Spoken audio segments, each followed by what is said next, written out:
Welcome to the program. I am Mary Kanu. Criticisms have continued to trail the recent burning of a vessel nabbed with stolen crude oil in the Niger Delta. On May 14, security operatives of the Joint Task Force Operation Delta Safe, in collaboration with Tantita Security Services Nigeria Limited, set ablaze an intercepted vessel carrying barrels of stolen crude oil in the Escravos area of Delta State. The vessel was said to be conveying crude oil from Nigeria to Cameroon when it was apprehended with 11 Nigerians and 1 Ghanaian on board and was thereafter set ablaze by a military helicopter.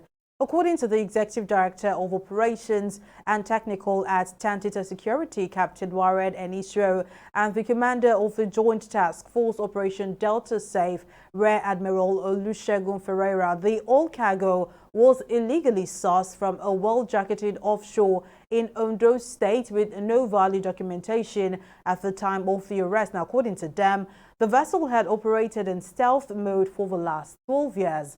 The destruction of the vessel has generated controversy as some Nigerians fumed at the action of security agents, saying the vessel should have been preserved as an exhibit to prosecute the owners of the vessel as part of the fight against oil theft. Now, to dissect this issue, I'm joined now by Environmentalist and Executive Director, Health of Mother Earth Foundation, Nemo Bassi. Thank you very much for joining me.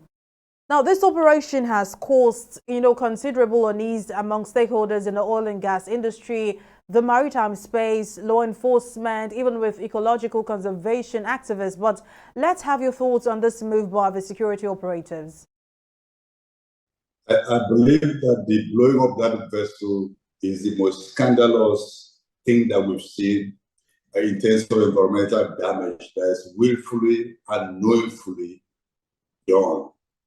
Now, the story is that that ship was carrying stolen crude. And of course, everybody should be against oil theft. Now, if you've arrested a ship with stolen crude, you've arrested the crew members, and you've taken the ship to a particular location, what was the point about bombing it or blowing it? And if I wonder what being blown up, there were people in boats close by who were videoing. Maybe those were part of the team, or making sure that the boat was blown up or what. There are many reasons why this shouldn't have been done. One is an economic waste to bomb a ship that would destroy that amount of crude oil at a time when the nation is grappling with economic problems. Secondly, and most importantly, when you bomb a ship in a water body, you are immediately polluting that environment.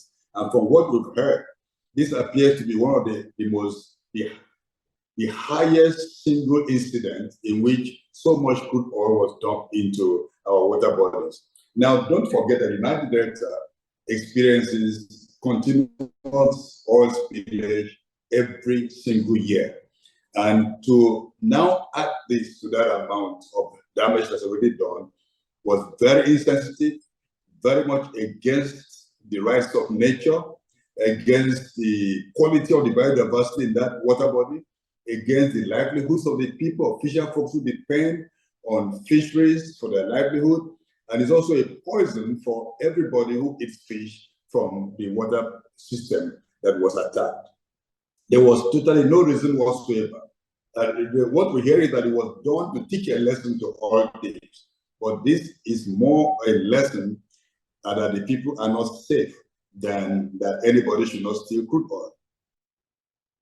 Now, while it has been acknowledged that burning of the 800 metric tons of crude was unnecessary, explain to us the far-reaching and, long-lasting effects on the environment and the communities dependent on it.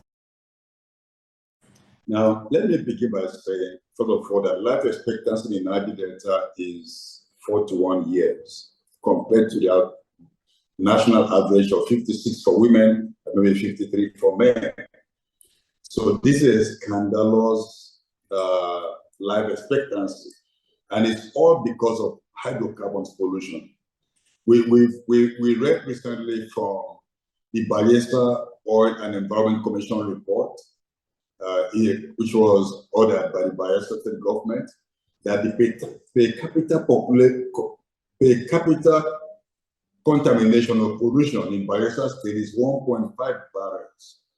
1.5 barrels for every individual living in Bayelsa State. That's the level of the pollution in that area. Now, the oil spills don't disappear on their own. They lead to, when they enter into the food chain or when people ingest them directly, you could have all manners of diseases, cancers, skin problems, you're having all kinds of very bad defects, you're having women unable to becoming infertile, the same thing with the men.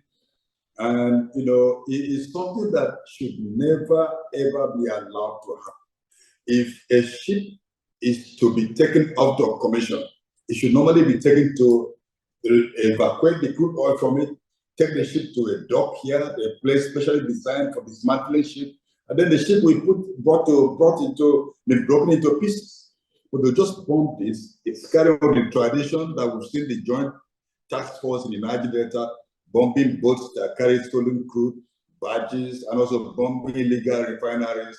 Well, as much as we want to stop all those illegal activities, just destroying them without taking them out of the locations and handling them in safety jeopardizes the health of the people. Now, let me add about the level of pollution that's already been recorded scientifically. In the Ogoniland, UNEP issued a report in August 2011. Now, that report showed that in some places, hydrocarbon pollution had gone as deep as 5 meters into the soil. Now, by the time the cleanup was carried out in some of the locations around the area, the pollution had gone as deep as 10 meters. In other words, for every year that the pollution is allowed to stay, the more it gets more deep-seated, complex, and difficult to deal with. Secondly, where water bodies were contaminated in the Ogale area, also in the Eleme area, it was found that they had benzene 900 times above World Health Standards. That is scandalous. That is Ogoni. Now, in Bayelsa, the report I referred to earlier has shown that the water bodies are polluted with hydrocarbon 1 million times above world safe standards, And there are some other heavy metals that are found in the waters in Bayelsa State at 1,000 times above safe limits. Now, dumping this amount of crude oil from the ship that was bombed into the living ecosystem that the people depend on, it means completely exposing the people to terrible health impacts. Well, we understand that addressing the issue of stolen crude should remain crucial, but then environmental protection must remain a priority. Will burning crude oil at sea not worsen the already severe environmental degradation in the Niger Delta? Obviously, what we should value in Nigeria should be human life, not dollars, not petrodollars, and not any amount of economic benefits. Because of what benefit can cash be to dead people? This is the kind of thing, the thinking of we've seen a situation where too much emphasis has been laid on financial gains from crude oil. And this is why something like gas flaring has been allowed to go on for 65 years non-stop, associated with crude oil extraction. Now, something like, when we talk about pollution, we hardly mention gas flaring, but gas flaring is a very, very flagrant manner of pollution, and it's affecting people in many dimensions. And so what we need to do, and we don't have any excuse not to do that, is to ensure that we protect our environment. Number one, this is the number one duty of government, to ensure the security and safety of citizens. In fact, the Nigerian Constitution, in the direction of state objective, clearly states that the environment has been conducive. The African Charter on Human and People's Rights clearly says that in Article 14, that every African has a right to a safe and satisfactory environment in which to develop. Now, when environmental pollution is carried out knowingly in the manner that we are seeing, it can be compared to waging warfare against the environment and against citizens. And this is unconstitutional. The hasty destruction, now the hasty destruction of the vessel raises questions about due process and the fight against oil theft. Now, is the burning or destruction of vessels transporting stolen crude oil the best approach to fighting the crime of oil theft? Burning oil vessels, burning boats, burning illegal refineries are the laziest way to deal with this kind of challenge, environmental challenge that we have. Now, the ship that was burnt was loaded with crude oil. Ships don't load crude oil in 1 minute or in 1 day. And so we are told that this ship has been engaged in illegal activities for a long time, over a long time. Now, so those who man our water security, the Navy, the Master, the Air Force, and the rest, these kind of things can happen without somebody seeing it, without somebody noticing it. We've heard about sophisticated equipment that organizations like the NPC Limited has that they can use to monitor what is going on. And so what needs to be done is to go back to the drawing board, work in harmony with local populations, respect the dignity and the rights of the people to live in a safe environment. Let us see government investing in cleaning up and remediation. We need now to see government carrying out environmental audits, health audits across the entire Niger Delta, and in fact, by extension, across Nigeria, because virtually all our water bodies, most of our water bodies, especially in cities where the industrial activities going on, are contaminated, including in the Lagos Lagoon, for example, which is where a lot of economic activity is going on. So we need to have a health audit, environmental audit, and then invest resources to bring about a remediation. Now, remediation is the first step. You clean up the mess, and then you begin to carry out steps to ensure that the environment is restored to what it ought to be. Now, a restored environment will mean restored health for Nigerian people. A restored environment will mean restored economic muscles for the workers, because healthy people can work much more than those who are sick. And so it's basic common sense that what needs to be done is to lay emphasis in environmental safety. And this is why the new government, either at the federal level and at state level, should invest much more resources in the Ministry of Environment, because the Ministry of Environment is cross-cutting, covers every other sector. If the environment is well protected, then all the other sectors will work better. Imagine a situation in Nigeria where you can't be sure of pipeline water. People are sinking boreholes. Nobody's checking the quality of water people are drinking. We have to provide our own electricity because there's a electric supply from the power from the public sector. People have to do everything to protect themselves. When the floods come, people are left to suffer on their own. Now, it's time to invest in processes and structures that can ensure that we have better environment, a protected environment, and a healthier population. All right, now we'll have to go on a break, so let's take a short break now, but the program continues shortly. Stay with us.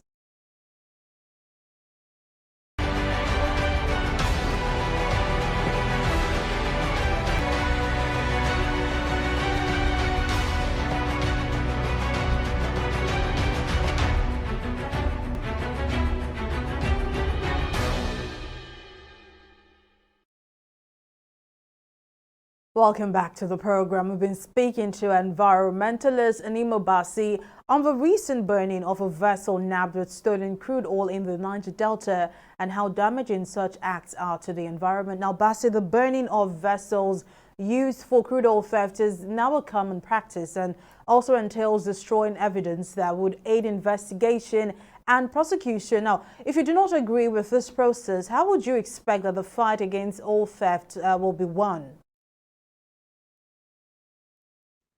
Well, to me, if you ask me, the fight against oil theft, apart from what security men, security structure, we have the NNPC, they have meters, they have ways they should protect their facilities. But you know, the most sustainable action is to realize that oil has no future. The world is moving away from crude oil, moving away from natural fossil gas. And so is it time to invest in cleanup that would restore the environment? It's time to invest in alternative energy. When people find that there's no market for a material, they're going to engage less in trying to cut corners to lay their hands on that material. This is the ultimate solution: to leave the oil in the ground, leave the gas in the ground, and invest in what nature has given us that can give us cleaner energy and also a healthier population, a healthier environment. That is one. Now, in the interim, before we get to that stage, because I do know there's a lot of resistance amongst African governments, we want to wait until the whole world has moved away before we realize that there's no headway or there's no reason, there's no future in fossil fuel investments. Now, we need to really remind ourselves that what we're seeing now, the world is, other parts of the world is heavy investment in renewable energy, in green hydrogen. There's so much going on. And we just begin to believe that because we have oil, we must extract it, and then we allow all the corruption to boil over in this sector. So number one thing is begin to understand that there's no future in fossil fuels economy or civilization. Number two, invest in green renewable energy and de-emphasize income from the oil sector. You know what the oil sector has done to Nigeria? Look at the price of petrol skyrocketing every day. Look at the amount of pollution that has gone on, and that will happen in Lagos soon with drilling for oil offshore Lagos and with the big refinery being built at Lekki. Now it's time for us to think about the future. Think about our children and our children's children. If we just keep on playing politics with crude oil, we just play politics with our life. Well, we are unaware of any arrests and prosecution connected with previous incidents like this, but what do you think should be done to serve as a deterrent? Well, you know, some years back, a ship was loaded with crude oil, was arrested by the Navy, Nigerian Navy, and taken into custody. And that ship escaped from custody. When it was caught in the high seas, it was found to contain only seawater. Of course, some heads rolled, and some people were taken, they had to face some discipline. Now, some months back, another ship loaded with crude oil escaped from Nigerian waters, was arrested in Equatorial Guinea. We just have to wake up. You have to wake up. This particular ship that was blown up was discovered by a private security company. Now, it says a lot about the official structures that we have.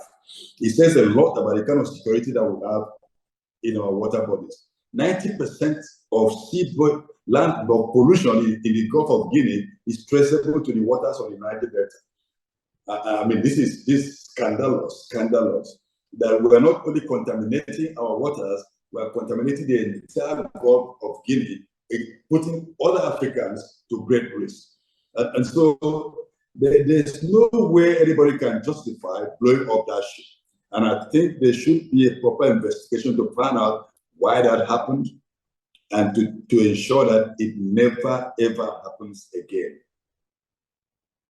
All right, now, well, finally, before I let you go, how would you rate the government in its role of setting and enforcing regulations, you know, in minimizing moves like this that can impact the environment negatively? Well, I think government has done very poorly, and we just have a new government in office. We don't know which direction they're moving. So we cannot really say, we can only talk about history. The present government has not appointed ministers. There's no cabinet as of now. Some states don't even have ministries of environment. There's been very little emphasis. The Federal Ministry of Environment began to to capture people's attention when the ministers in charge began to really focus on what that ministry ought to do. And so I think it's time for the government to very carefully look at the environment and look at the ministries and the agencies of the environment. This is a time for NDDC to know that the problem of the Niger Delta is not just only roads and bridges and maybe electric generators and boreholes. The environmental remediation should be a major focus, because we're talking about the future of the citizens of that region and by extension of Nigeria. We need to see agencies like NIMASA doing much more work in terms of monitoring what goes on, what vessels are moving about.